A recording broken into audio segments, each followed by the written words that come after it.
Thursday, right, you turn it in with your homework, which is right here. Also have homework 27, new homework. I'll talk about that in just a second. You turn it in with that, and if you do a good job, I will give you a point, maybe 2 points, depending on your final. Yeah, like actual percentage points, right? And so that's worth a lot since your final is like half your grade. So this is very difficult. Half okay, a quiz grade. So like, right? Twice a quiz grade. Final's 50%. Of your whole grade. Oh, right. Yeah. Grade. Yeah. Wait, what? Final is, or no, I'm sorry. I'm sorry, you got me. 50% is homework, 25's quizzes, 25% is final. Yes, just like last year. It's hefty. It's very weighty. So this is a very weighty question. It's a very hard question. And you'll notice, like, and I'm going to say one thing about this. And both of you guys look as I do this. Look, if that were, say, I don't know, a 5, and if that were an X and that were an X, you'd notice, oh, I did this last year. I know how to solve, say, for X, in this case, solve for T, because it's just, you could turn this thing into a quadratic. It just turns out that this won't be a 5, it'll be something else that'll show up in terms of T. Ditto over here, that's going to show up somewhere, so there's that. So that's what I mean by solve each for T. Of course, and then it's just what you did in the last homework. You're trying to graph it. You don't have to. If you want to, you can. That, I might be... Oh, we don't have to. You don't have to graph it. So all we need to do is find an equation. Just find an equation, just like your homework from last time. There's a parametric equation. You find out what equation that is in X and Y, and you have seen this equation before. So it's not like, when you get there, if it's crazy looking, you're not done. Like, you either messed up somewhere or you're not done. And look here, when you think you're done, see if you could factor something out. Because when I was doing this one, I was like, oh, okay, I wonder what that is. I wonder what that looks like. Oh, yeah. Well, actually, I knew what this was. But I could see it at the end. You could go, man, what is that? That's strange. And then you might notice, oh, something factors out. And then you've seen that thing before. So, then we'll talk about it on Thursday. What this actually is. It is me knowing what I'm doing took me 10 minutes to do. So you guys not knowing what you're doing, it's going to take you an hour and a half. Probably. It's a doozy, but it's not bad. It's nothing that you haven't done before. And when you set them equal to each other, you have some things that you've also done before. Like this is stuff from last year. And so there you go. So now homework 27. 23 through 31 odd, and all I want you to do for these, we will talk about this. I'm going to show you how to graph parametric equations on desmos. We're going to do that today. And that's all I want you to do. I want you to graph them and then just sketch what you see. And if you want, I'm going to teach you how to play with that stuff, and you can play with it if you want, whatever. But part of this, it's due Thursday, is the extra credit. Okay, so I'm getting rid of this. Can I get rid of everything up here? Yeah. Yep? Okay, good. Am I recording? I am recording. Good. Okay, so here we go. First question. Now, in Algebra 2 terms, so just pretend that we're doing this last year. I want you to find the equation of a circle, radius 3, centered at 2, -3. I'll give you a minute, or you could just tell me what to write. You should remember this. X minus 2. Yeah, there you go. Squared. X minus 2 all squared. Plus y minus 3. I mean, no, plus 3. Yeah, because it's the opposite way. Yep. Plus 3 squared equals 3 squared, right? Or equals 9 or whatever. Now, yes. Okay, good. We remember that. That's it. Now, another way we could have written this, if we were so inclined, is, and you'll notice this is the same thing. I could just divide everybody through by 3 squared, and I would get x minus 2 squared over 3 squared plus y plus 3 squared over 3 squared equals 1. Yeah? Right? That's the equation of a circle centered at 2 comma negative 3 with radius 3. That's what that is. If I gave you this and said graph it, you could say, oh, wait a minute, hold up. It's like an ellipse, but it happens to be the same major axis and minor axis. And so it's a circle, right? Or you could just multiply through to get this and say that's a circle. At any rate, we're all comfortable with that, right? Yeah. Okay, so that's the equation of a circle centered there. And I'm going to go ahead and write this up here just to give me some room. We found that it was x minus 2 squared over 3 squared plus y plus 3 squared over 3 squared equals 1. Okay, there we go. Now, forget that for a minute. What's this?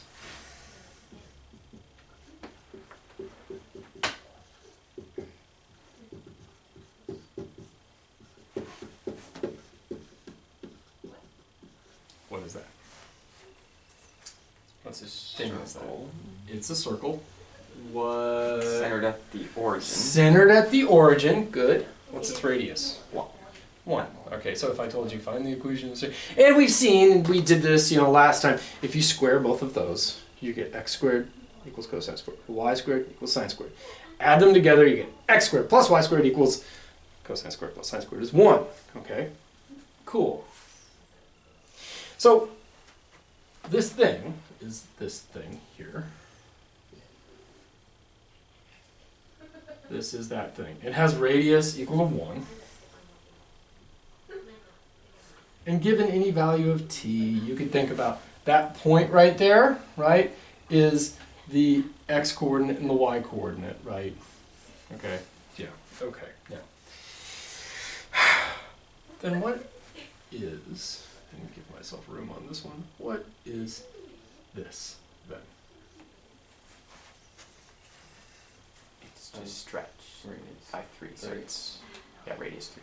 Yeah, exactly, right? You're just saying, take the x-coordinate, whatever it is, and stretch it by a factor of 3. Do the same thing to the y-coordinate. In other words, take this guy, stretch him out to 3. Instead of being 1 unit long, this is now 3 units long.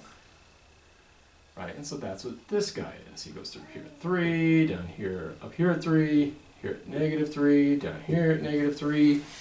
And we could graph x equals 3 cosine t. And it would look like this, right? It goes up to 3, down to negative 3. This is t. This would be your x of t is equal to 3 cosine t, like that. And you can see, as x starts here, as t starts at 0, your radian measure would be here. And so you'd be here at 3. It drops down through negative 3 and comes back up, right? Sine starts at 0, that's why it goes here. It pops up to 3, comes back down to negative 3, and then back to 0. All right, so there's nothing crazy going on here. So one way of thinking about this is that this was the unit circle, but just stretched by a factor of 3. Another thing you could do, if you didn't recognize that right away, you could just say, well, hold up, let me take this, and I could just go x over 3 is cosine t. I could say y over 3 is sine t, and then we could go back to our first couple weeks of class and say, well, if that's the case, if this is t, and if cosine is adjacent over hypotenuse, then this would be x over 3. If sine is opposite over hypotenuse, then this would be that. And indeed, that's what we have right here, right? So a couple different ways of looking at it, right? That the x-coordinate and the y-coordinate would be given by, well, x, we see is, we could solve that and say, oh, it's 3 cosine, and then the y is 3 sine, and so on and so forth, right? Okay. Nothing crazy here. But let's say we took this thing, this object that we figured out right now, and let's say I wanted to take it and shift it. How much way do I want to go? 2 units to the right. What would I need to do to that to shift it? Minus 2. Is it minus though? Yeah. Yeah, not in this case, because remember, like when we were doing stuff like this, y equals x squared, you know, okay, that's x squared, because that tells you what y is. X is the input value. And then when you add to y, that shifts the actual y value up, right? Yeah. Right? And so if instead of calling this thing y, I called it x, or if I had a function in terms x in terms of y, and you had x equals y squared, it would look something like this. And then I said I wanted to shift it, I would add to the output, right? Plus 1 would shift it this way. And so, so we add to the input. Add, well, wait. Subtract the input. Well, no, because all that's going to do, if you subtract from the input, that's just going to take your angle and bring it down. Yeah. Oh, because so really, if you wanted to shift it to the right by 2 units, you just add 2. Oh, because that's right. Because think about it. Think about it. Like if you did shift this 2 units to the right, you would want this point here to go over to 5 when t is 0, right? Because there's the angle t. When t is 0, it used to be you plug in a 0 and you get out of 3. Now we want it where you plug in a 0, you get out of 5, and that's what you would get. You would get 3 cosine 0 plus 2. That's 3 plus 2 is 5. And so when we're dealing with parametric, this is the thing to take away here. When you're dealing with parametric equations, the inputs are t's, but that doesn't have anything to do with the graph that you're worried about, right? The outputs are x's, and when the outputs are x's, then you just straight up, if you want to move it to the right, you add to it by 2. And so then what would we have to do for y? Add 3. Or, yeah. If I want to, yeah, and so, and I didn't say what we're doing. Let's say we wanted to shift this circle down by 3, we would need to what? Subtract 3. We would need to subtract 3. And so I'm going to go minus 3 like that. Now watch this. Let's say we were just given this right here. Same domain right there. And I said, you tell me what object this is. Well, I just told you what it was because we derived it. But let's say you didn't know and you couldn't think, well, it's a unit circle or whatever, or it's a circle or whatever. What would you do? Well, one thing you do is you notice, well, I have a sine and a cosine. And I know that if I could get the cosine by itself and square it, get the sine by itself and square it, then I could add them together and I might get something that I recognize. And so let's go ahead and bring the 2 over 3 cosine t. Divide by 3 and you have x minus 2 over 3 is cosine t. This guy, I'm going to bring the 3 over that way and get 3 sine t over divide by 3 sine t, square both sides, and I get that.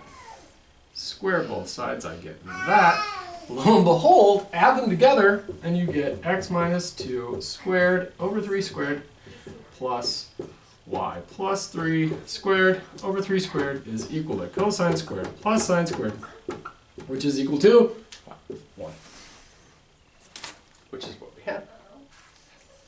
Okay, so again, you know, we had this thing, when you add to the inputs, yes, it shifts you in the opposite direction, but these aren't inputs anymore, right? Your inputs are t's, right? This thing, this x, this is x as a function of t.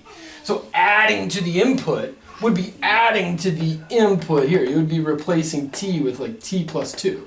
T plus 2. That would bring you back in the t direction, which is now, in this case, it's a thing, but yeah. So yeah, this is actually, it's much more straightforward to do this kind of shifting and stretching with parametric equations. It's very much what you think of. If you want to shift it to the right, you add. If you want to shift it to, well, I guess, to the right, you add to this one.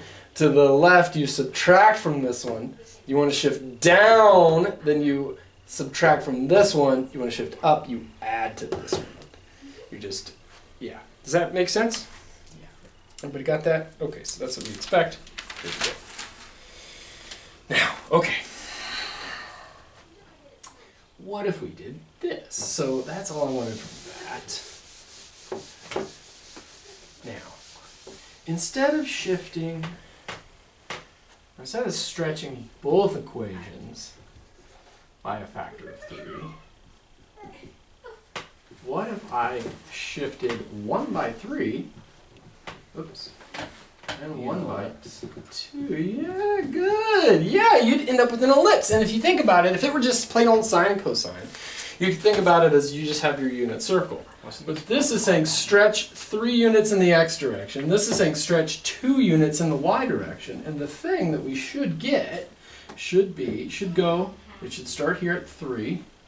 It should come up and go this way, come back down here to -3. Because what is x doing during this time? Well, he's starting up here at 3, coming back up, right? This is my x value as a function of t. Starts at 3, goes down to -3. Right? There's pi, so when we're at pi, he's down here at -3, comes back around. Y, function y starts here, comes up, goes down, goes up to 2, down to -2. This is y as a function of t, right? So this is sine. He starts off at 0, so his height is 0. And then as we get up to pi over 2, which is up here, he increases up to 2.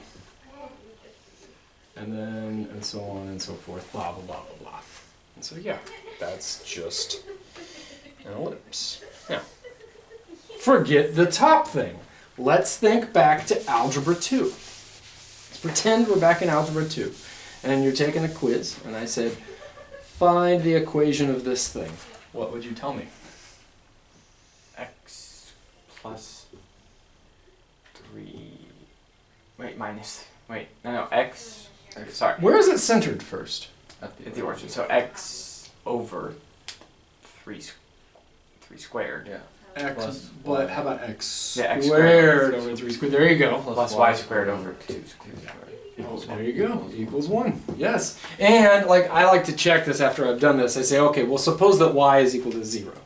If y is equal to 0, then you're either here or here. And is that what you would get? Yeah, because you would solve that equation. You'd bring the 3 squared upstairs. You take the square root of 3 squared, which would give you both a plus and a minus 3. Ditto down here, if we set x equal to 0, that means we're somewhere right here. And if x is equal to 0, I'd bring the 2 upstairs, take the square root, you'd get y equals plus or minus 2. That is what we see, so yeah, this is good. Now watch this. Let's say I gave you this and said, hey, what object is that? And you couldn't think about it as stretching or whatever. You could say, well, I know that if I get cosine and sine by themselves, then I could square everything, add them together, and I'll get something that gets rid of that t. So you do that, then you square both sides, you end up with x squared over 3 squared equals cosine squared. Here you'd have y squared over 2 squared is equal to sine squared. And cosine squared. Cosine squared plus sine squared is 1, so you have that x squared over 3 squared plus y squared over 2 squared is equal to cosine squared plus sine squared, which is equal to 1, which, hey, like we expect. That's pretty cool. Is this thing a function? No. Well, it depends. Well, okay, here we go. Is this thing a function? No. No. Is this thing a function? Yeah. Yeah, it's a function of t. It is a function of t, not a function of x or a function of y. Now, if we chop part of it off, sure. Right, yeah, no problem. But, there you go. Okay? So, you're going to have a problem, I think it's number 29. Yeah. It's very much like this, only instead of a 3 and a 2, it gives you an A and a B. And it also has a plus H and a plus K, and it's going to tell you to show that that thing is an ellipse. This is what you're going to do. You're just going to put it into this form, basically. Yeah, same type of thing. So, okay. All right, can we move on? So just like our last homework, but with more shifts and stuff? No, this is actually different. This is a little bit different. It's actually interesting. I don't think, no, there's some shifts. Yeah, okay, yes, Victor. Yes, that's what this is. Okay, now let's do this. Y equals 2x squared minus 1. And let's say that x, yeah? Oh, we already know. Okay. What is this thing? It's a parabola. It's a parabola, right? There we go. Okay. And now here's the thing: it's not the full parabola. We're only going to graph it from -1 to 1. So it's x squared, 2x squared. So it's been stretched and then it's been shifted down by a factor of 1. And so this guy goes like this.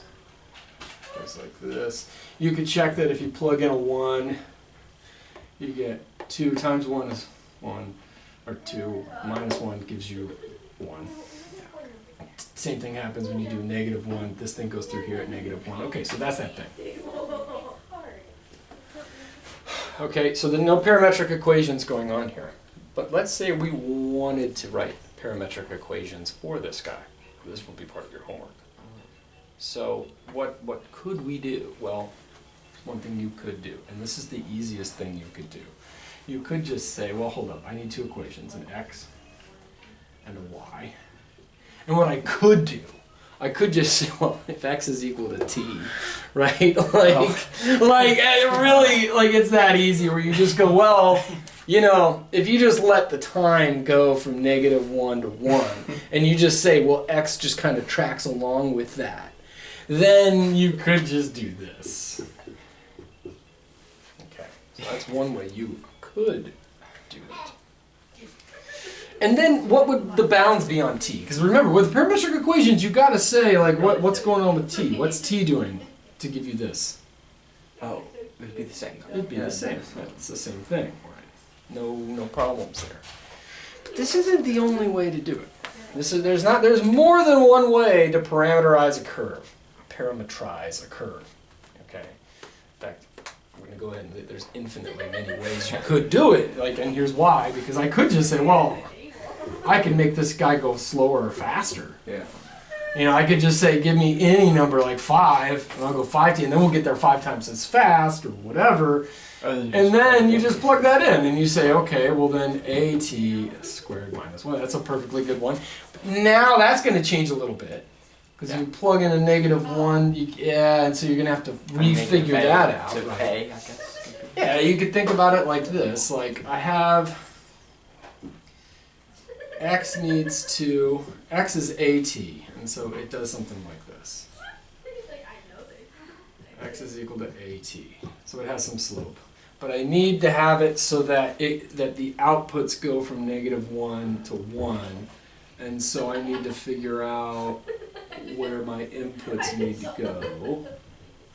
Right, and if that's the case, well then you're just saying, well, when -1 is equal to at, -1 over a is equal to t, and so you'd say, okay, -1 over a, up to when it's +1, yeah, +1 equals at, and so it needs to be +1 over a, -1 over a right there, +1 over a. And you can double check it, plug in the -1 over a into here, you get a -1. Okay, so everybody's happy. Cool. That's another way you could do it. Could you do this? Here's a question.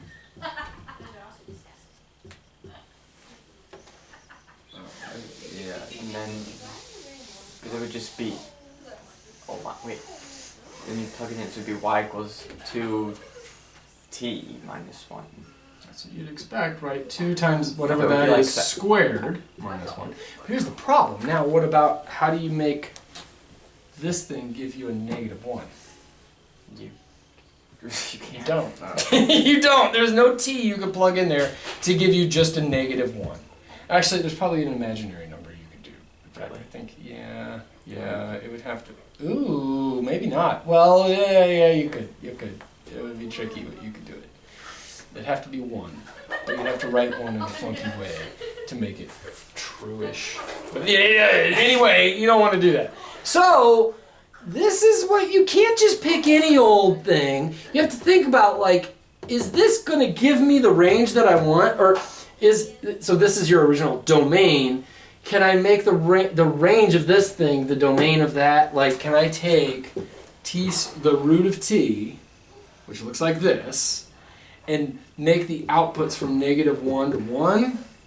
No. If this is x equals square root t, is there a way? No, you can't. Not without doing something tricky. And even then, I don't even know. What about square root 2 minus 1? What about, you could, if you go -1, then that would work. That would work, because then you'd bring it down to here, and you'd have to figure out, okay, now that needs to be a 1, so you could say 1 equals root t minus 1, so I bring the 1 over root t, square both sides, I get 4 equals t, and so up to 4, and you could do it that way. That would work. However, I wasn't planning on that, so I'm going to do what I was planning to do. What about the cube root of t? Can we get the cube root of t to give us the right bit? Because it goes down the end. It does indeed. When I plug in, excuse me, a -1, it gives me out a -1. When I plug in a +1, it gives me a +1. And so that will work if I let t still go from -1 to 1, then I get the proper output of x, and so it will go from here to here in the allotted time. And what do I do here? It would be 2 root. Wait, yeah, the cube root of t squared. So, which we could write as t to the 2/3. Yeah. T to the 2/3 minus 1. There we go. So already we have infinitely many, because I said a could be any number except 0. I didn't say that, but it's pretty obvious. If you have x is 0, well, you're not going anywhere. You might go up and down, but you're not going anywhere this way. What were you saying? Wouldn't you always just want to use the first one?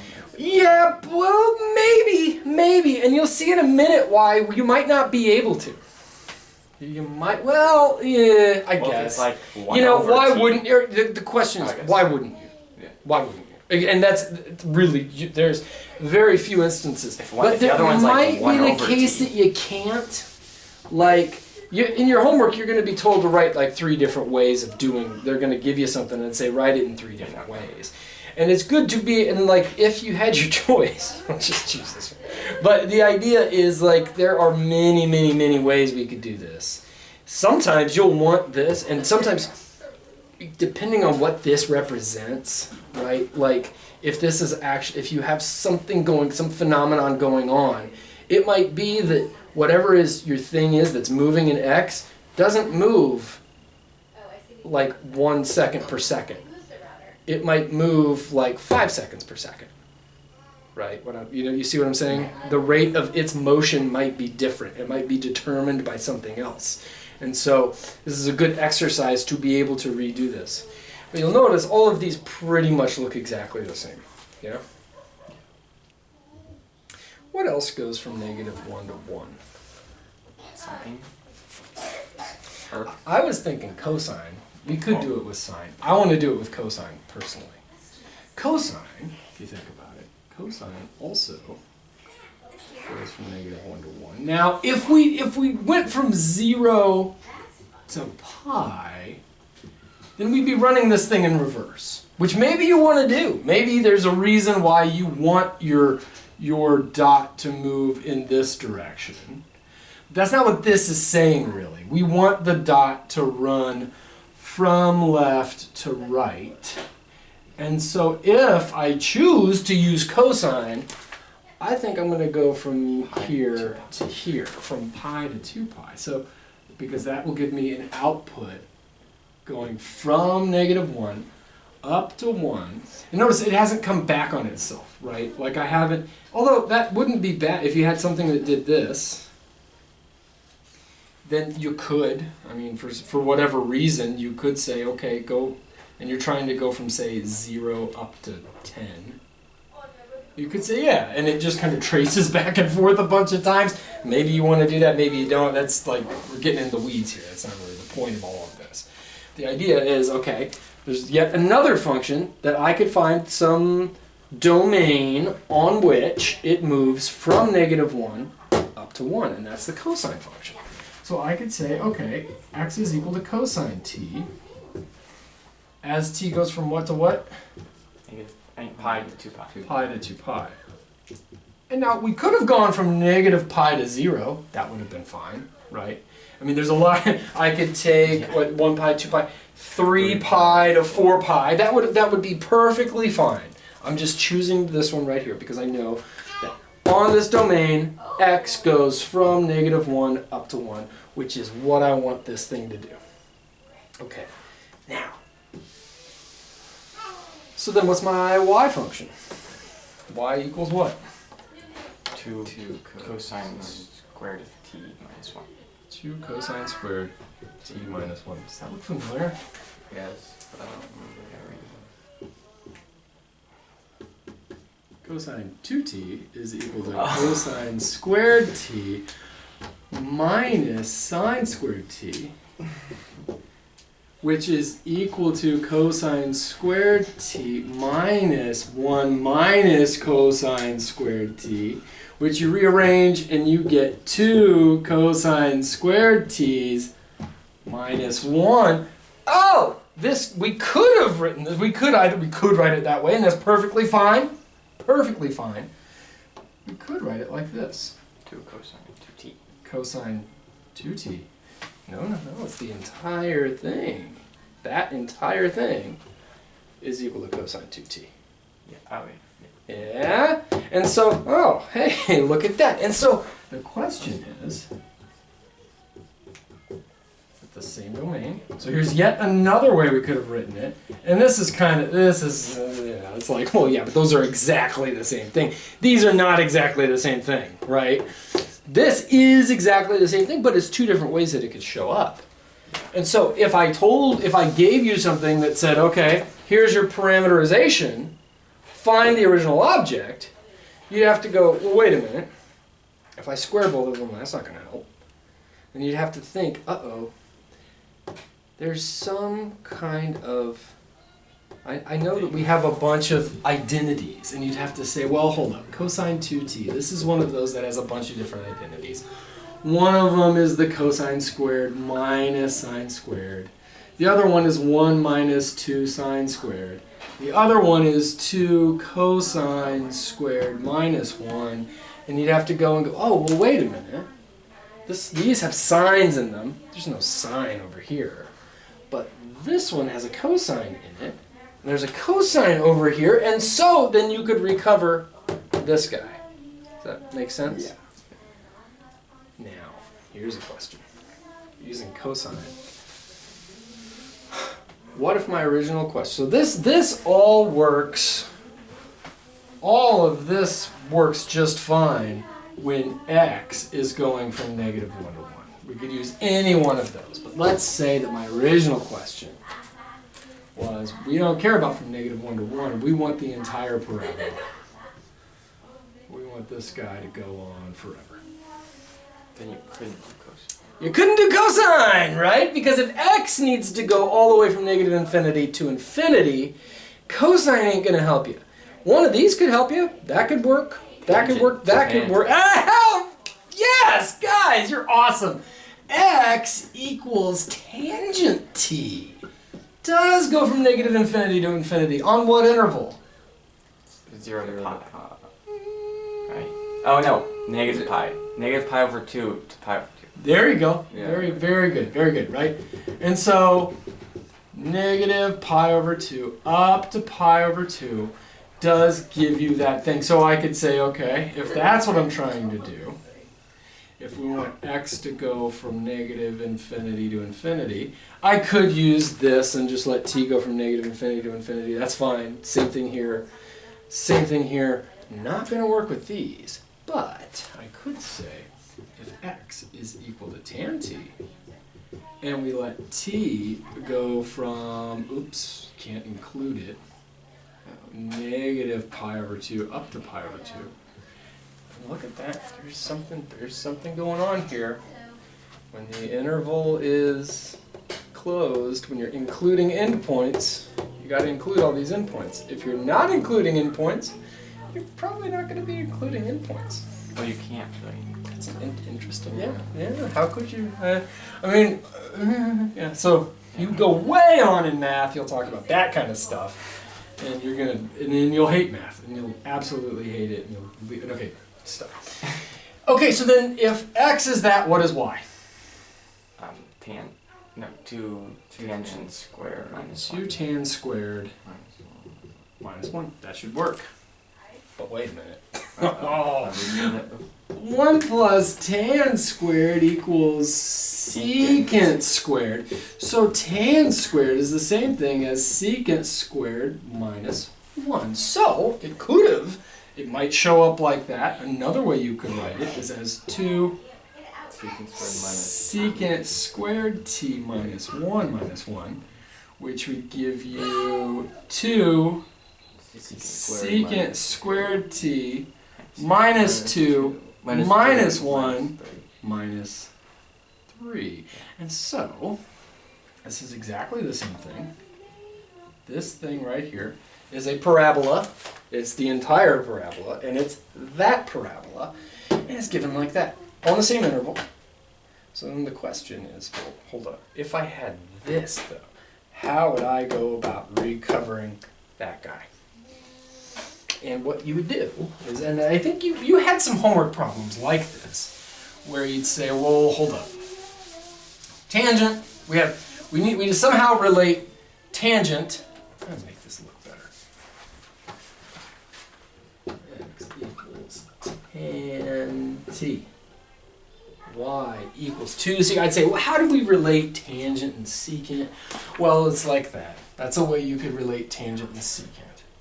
And so on one hand, I could say, well then, if I square this, then I know that x squared is tan squared.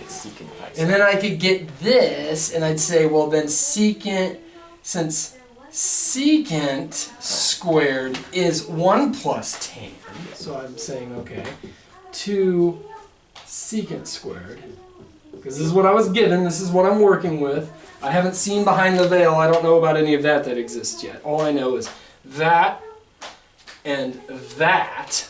And so I'm saying, okay, if secant squared is 1 plus tan squared, I could just replace it. 1 plus tan squared t minus 3. 2 plus 2 tan squared t minus 3, which is the same thing as 2 tan squared t minus 1, which, yeah, that was the first one that we got. So, kind of cool. Any questions on that before we move on? I think that's all I wanted to say. Okay. All right. So, now, let's graph some of this stuff. So, actually, first, before we do that, let's go back to what we first did. And so, here's a cool trick I'm going to show you. I'm going to just define some variable t, and let's call it, how about 6.3? Okay, and you get this cool slider when you do that. That's what's really nice. And I'm going to go in and change the range here. How about t goes from 0 up to, I don't know, 100. Okay. And now, let's do this. So if you want to do a parametric equation, let's start with the easy thing that we first did, which is just cosine t. So look at what I did. Okay, I put a parent first, and then I'm going to give it some function. And when you do t like that, it's either expecting a slider, or it's, if you close out of the closed parentheses there, it will assume you are talking about a parametric equation. And look, it's already started to draw it here. And if you see right here, it goes, t goes from 0 to 1. Okay, now what you could do is say, how about t goes from 0 to 2 pi? So I'm going to go to 2 and type in pi, and it gives you pi. And yeah, indeed, that's what we expect, right? A circle starting here at 0 goes all the way around to 2 pi. But what you could do, and this is what's cool, is I'm going to, instead of telling little t to go from 0 to 2 pi, I'm going to tell it to go from 0 to capital T, which is now has this cool slider. And so as we slide it, we could see, this is what it's doing. 6.3. That's why I chose 6.3, yeah, because it's close enough to 2 pi, right? And so it goes around like this. And I went to 100. I don't know why for this one. No reason to go to 100 here because nothing's happening. But like, so this is something cool you could do. Another cool thing you could do, if you want to like watch this thing go around, you could say, how about t minus 0.1? And so now it's going to give you a little thing that kind of swirls around. As you can see it swirling around, right? And so y 0.1 because it's small. I mean, you could have made it like minus, you could say like minus 2, and the tail would be a little bit longer, and it goes around and around and around and around, blah, blah, blah, blah, blah. Okay, so that's just some cool tricks you could do.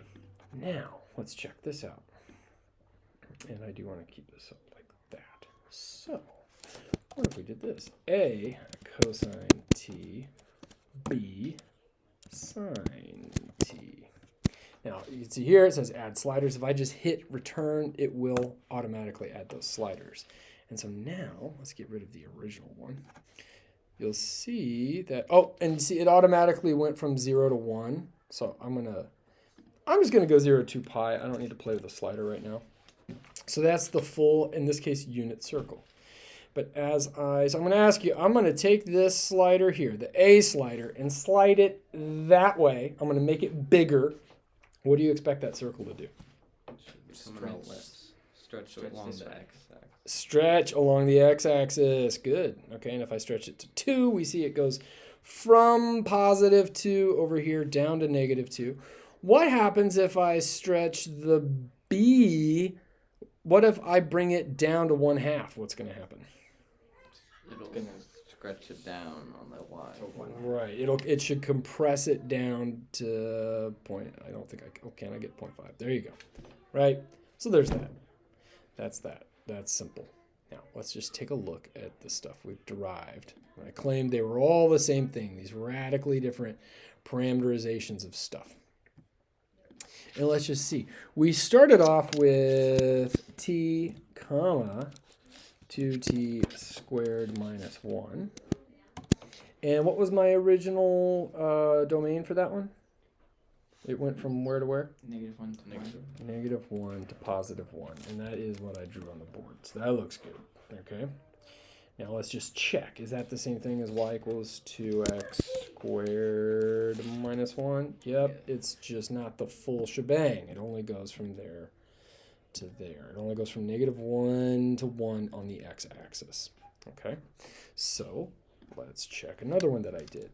How about the cube root of t, 2t to the 2/3 minus 1, going from -1 to 1. Yep, that's what we got. It's the same thing as the black. Okay, that's nice. What's another one that we did? We did it with cosine, didn't we? Oh, we did, but it was cosine t. And then we did it, so we did it a couple different ways. We did it as 2 cosine squared t, cosine squared t minus 1. And we did that from where to where? 0 to 2 pi. No, pi to negative. Pi to 2 pi. Not ip, pi. There we go. Now let's see. Turned it off. Up, turn it on, turn it off. See, it's the blue right there. And yes, indeed, it's the same thing. Could also have done that. What did I say? From 3 pi to 4 pi? Yeah. 4 pi. Nice. What happens if I put 5 pi? Oh, it just comes back around. Interesting. Yeah. Because it would just keep going back and forth, right? Okay. Okay. So the other way we did it, and I'm going to go from, again, pi to 2 pi. Another way we said is that should be the same thing as cosine t, comma, cosine 2t. And let's do it on the correct interval. Pi up to 2 pi. Yes, indeed. We got the same thing as that. Now, I said if we want the whole shebang, if we want to get the entire thing.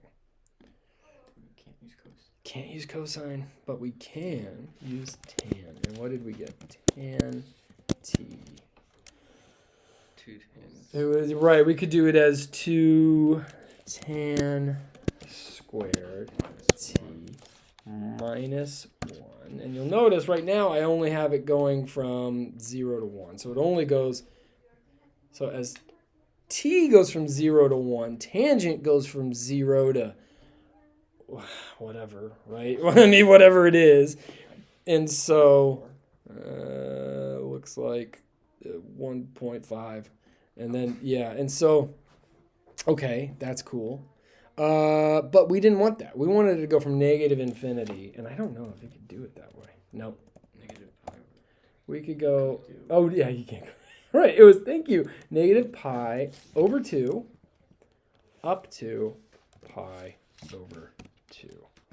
And yeah, indeed, that thing goes everywhere. We don't have the time to actually back out infinitely far, but Time. maybe in the next world. In the next world, we'll do that. So that's it. So like you have some stuff to graph. I'll show you an example, and this is really all you're going to do. So this is something. It's in. So we are just going to skip over a bunch of stuff in this section. That's very, very useful, but meh. So, like, there's actual projectile motion is really cool. If you guys want, you could look through the sections. There's great stuff in there if you want to learn more, but we're not gonna cover it in class. One of the things we're not gonna cover, but you're gonna graph, are something called Lissajous curves or Lissajous figures. They look like this, and so. This is number 40. You're supposed to graph it. And again, like this it tells you to graph the parametric curve in the specified range. And it also says, then there's another thing. It says to use the graph to approximate phi in degrees. I'm not worried about that. I just want you guys to graph these things. And so let's graph these things, or one of them. So number 40, x. It's actually V1 and V2, but they're X and Y. It says 6 sine 120 pi t is the X1. And then we have 5 cosine 120 pi t. And let's see what it does.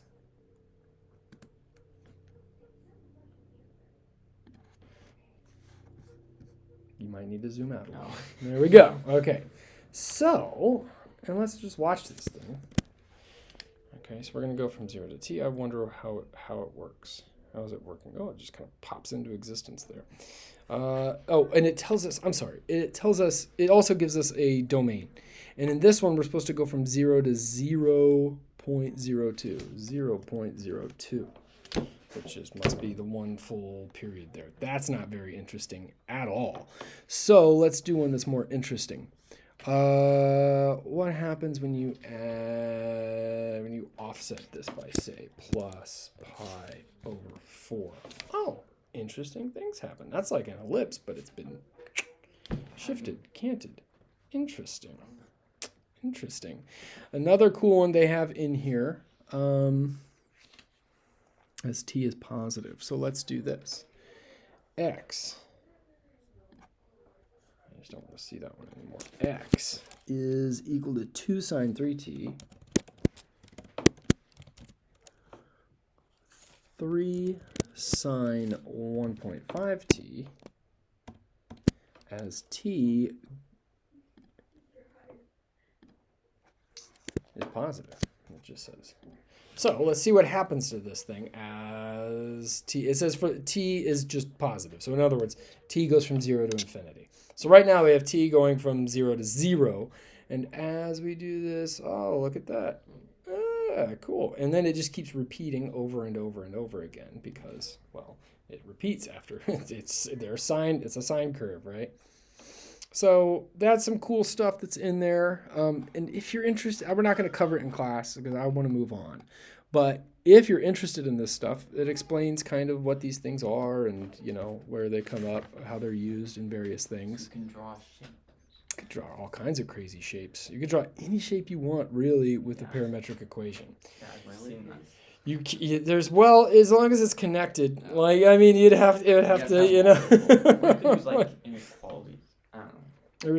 There are ways to draw any. In fact, I should send you guys a really cool video. There's a cool video. But now check this out. This is gonna be cool. I'm just gonna make this one up. Let's just go cosine t squared. What do you think is going to happen when we do this? We're going to go from 0 to t. Let's see. What should it do?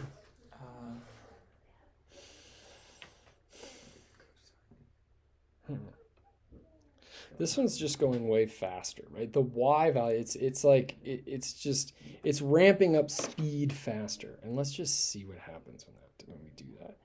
Okay, it starts up. It's doing the curve too. I don't want that one. I just want the blue one. Okay, so it starts there, flies around, and it just keeps, here we go, and it just keeps flying around and flying around. It's getting faster. Yeah, and so in the y direction, it's just going crazy. But as you can see when we're doing it small here, the x direction is just bouncing back and forth, just going back and forth at the same rate. But the t one, it's speeding up, right? It's not just faster like if I did a 2t. Let's just see what would happen if I did a 2t. Yeah. It gets faster, like the amount that it gets faster by gets faster. Oh, yeah, that's right. We did this one. Well, let's do like a 3t. Let's do 5t.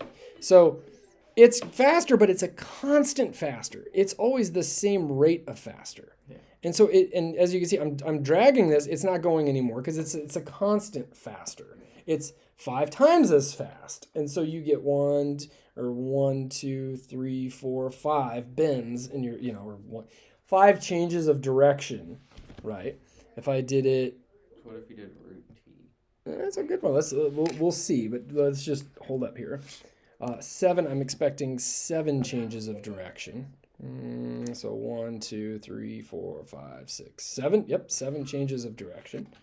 Okay, but it repeats, right? As now it's just, as I keep dragging it, it's just bouncing backwards through here. And then it's going to bounce forwards through here. Because this relationship is linear, right? You have, it's a constant rate of being faster. But that rate doesn't change. It's always just 7 times faster. So we go 7 times up and down in the time that it takes the first function to go left and right. Does that make sense? But if we do t squared, or like you're saying, root t, let's do square root t.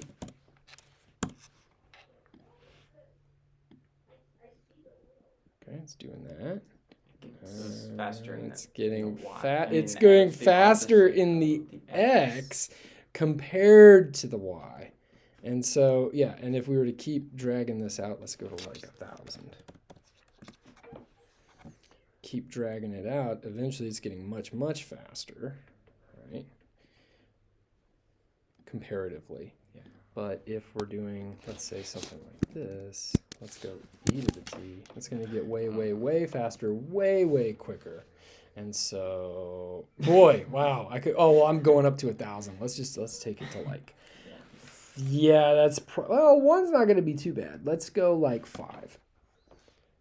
Okay, so now, nice and slow, and now, whoa, it's starting to take off. All right, so. If you do 1 root and 1 squared. Let's do it. Well, it would be. Like both. What if you do log? Log t. That should be ridiculous now. It should go so. Wait, what? It has the. What? Okay, let's figure that out. Natural log of t at 0. Well, it's like at infinity. We have to get up to yeah. And so now x is, think about log right here. Let's just look at this log of x, natural log of x. The amount as it's changing, right? We're letting t go from 0 to, let's say, 0.5. You can see that's a huge change as far as log is concerned. So it starts off at negative infinity, right? And now you move a little bit in the t direction, and log t is making huge leaps and bounds. But eventually, as it keeps going, now it's not moving as much. Now we move from 3 to 4, and it only rose by a little bit, right? Like 0.1. You move from 9 to 10, and you are moving up by 0.1. And it keeps getting the slope keeps getting smaller and smaller as you go out. Whereas it's exactly the opposite way with e to the t, and I'm graphing it as e to the x. It starts off small. You do a change of 0.5, and you go up by about 0.6. But then once you get bigger, right, once you start putting in bigger values of t, you go over by a factor of, see, now we're zoomed in, 0.5, and you go up by a factor of 1, 2, 3, 4, 5, about 5.5, right? And so it starts off, let's analyze this. Starts off x, so that by just looking at these two graphs of log x and e to the x, I expect that since log x is the input to the, since log t is the input to the x function, when it's really close to 0, then it should be changing by a lot. Because cosine can handle negative numbers. That's no problem that it's negative. It should be bouncing around really fast. But then as it gets closer and closer to 1, when the t value gets closer and closer to 1, the x should slow down. But then that's when the y should take off, because e to the t is going to have big changes there. So let's just see. I can't even, look at that. It like jumped really fast. The x is going really fast and then starts to slow down. And now the y is taking off. The x isn't moving that much, but now the y is going to start to move faster and faster, whereas the x is now starting to slow down. It's still moving, but starting to really slow down. That's kind of cool. Anyway, so that's that. That's all I got to say for this. Okay, next time we should be ready to go to the next section, which is this is parametric equations. It's polar coordinates. That's what I've been telling you about since the beginning, right? Where there's two ways to get from point A to point B. If I live in a city, it might make sense to say go A blocks this way and B blocks this way. But if we live in the country, it might make more sense to say go northeast by this many degrees or whatever and go this distance. And so that's what we're going to be talking about next. Is there going to be a quiz on parametric equations? It'll be parametric equations and polar coordinates together. Okay. So it occurred to me after class that a better way to describe what's going on here with this blue curve is, instead of looking at log x in green and e to the x in purple, it might make more sense to do cosine of log x here and cosine of e to the x here. So let's just look at cosine first. Oh, I'm sorry, cosine log x first. So like we saw, right, as x, or as we're calling it t, because t is the parameter. But if we think about this as cosine of log t, as we get closer and closer here to the origin, see I'm zooming in, what's really happening, it looks like it's just a line, but what's actually happening is that this thing is bouncing up and down between 1 and -1 infinitely many times, because, right, as we saw when we just looked at log x, which I'll do again, natural log of x. So as in this case x, but I want to think about the input as t. As t gets closer and closer to 0, the value of log x gets more and more negative. It gets bigger in the negative direction. And what does that do? Well, we know cosine just bounces back and forth between 1 and 0. And as you're putting in negative numbers, so we're plugging in these negative numbers into cosine when we take the cosine of the natural log, then what's happening here is it's just bouncing back and forth faster and faster there.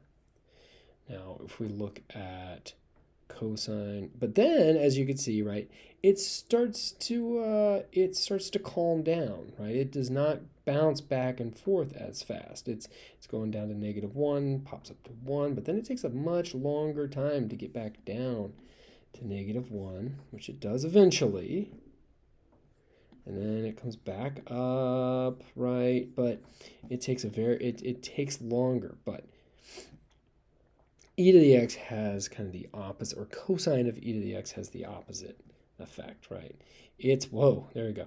So it starts off going slowly, bouncing between -1 and 1 and going, but then as we go on, right, it goes faster and faster and faster. And so that's what's going on here. That's why it looks like that. And so then when you put that together into this parametric, or this parameterized curve, you can see that when we're at 0, I barely, and you see it here, let's zoom in a little bit. We'll go 0.01. So I'm going to take t from 0 to 0.01, and we can see it's already bounced back and forth like 1,000 times, and it's continuing to bounce back and forth. And here you can kind of see it going right there. But it's already starting to slow down as we're going there. But it starts off going so fast, bouncing back and forth, as you could imagine, right? Like as we take t here in the green function, cosine of log x, or cosine of log t, as t gets closer and closer to the origin, then cosine of log t bounces up and down faster and faster and faster and faster. And so that's what we see when we drag it the other way. When we drag t from 0 to 0.01, it's already bounced back and forth infinitely many times right there. And now it's starting to bounce and bounce. It's bouncing, and so on and so forth. But during that time, right, the cosine of e to the x is only making it from here, slowly making its way down. But then, once we get past, let's find the place where cosine crosses. It looks like it's around 5. And so, yeah, so let's go up to 10. Let's see what happens. So cosine's already bounced around infinitely many times. And so the x value has already bounced back and forth infinitely many times during the time when it took the y function, cosine of e to the x. It has only just now gone from about 0.5 down to 0.499 something, right? And so now, as we're here at t equals 1, now we can see in the green curve, the cosine has made it all the way up, and that's why in x, the x value of the blue is all the way over here at 1, whereas the y value of the curve, which we're showing here in purple, has come down, and it is here. And hey, what do you know? They intersect at the same point, right? That's because that's the y value, right? And so then, now, once we get to, say, 4, the x value should stop moving, or it should really slow down once we get to 4. It's slowing down even more. It's moving much, much slowly. But now at this point, the y function is really picking up speed. That is the purple function here. It's starting to really pick up speed. And as we keep dragging it now, it's going back and forth so fast that it looks just like a wall, right? And so that's what's going on. It occurred to me that it would make more sense to actually graph the x function and the y function, which we've done here in green and in purple, that might make a bit more sense.